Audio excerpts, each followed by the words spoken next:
I'm back to talk shit about Tiffany and Company again. Although this time, I'm not talking shit about the new jewelry they're making, I'm talking shit about the jewelry they are not making. A few videos have been making the rounds from Tiffany and Company's official Instagram account that have gotten my hopes up and then dashed them to pieces. Perhaps you've seen these videos. I know some of you have, because a few dozen of you have sent them to me. If you have not, I will recap.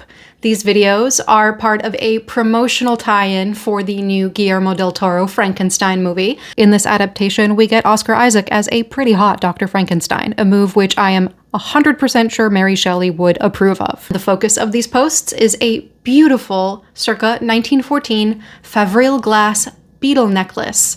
This was worn as part of a costume by Mia Goth in the movie, and it is a piece that I've talked about in the past when covering the history of Tiffany and Company. It's a piece that was initially designed by Meta Overbeck, and it is made in a very distinct Egyptian revival style.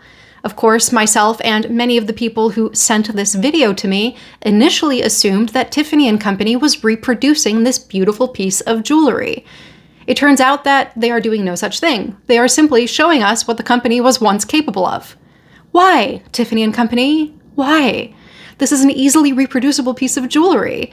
I can say with quite a bit of confidence that many customers would love to buy this necklace, myself included. While I understand that the video is a promotional tie-in highlighting a beautiful piece of historic jewelry that was used in this movie, I don't think it's quite fair to show us this beautiful piece and not offer it for sale.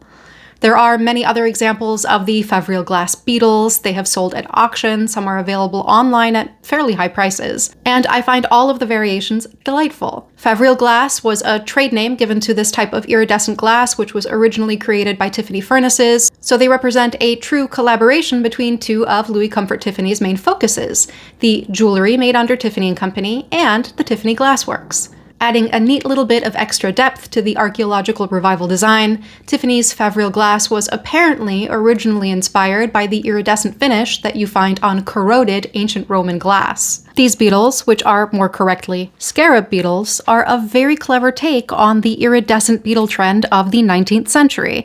A few weeks ago, I talked about Lady Granville's sparkling weevil parure, which included the bodies of real iridescent weevils, and I showed some examples of other Victorian jewelry using real iridescent beetles as well. If anyone at Tiffany & Company is watching, the people demand replicas of your historic jewels. In fact, I think it might quell the angry ghost of Louis Comfort Tiffany, who must be haunting the shit out of your design team.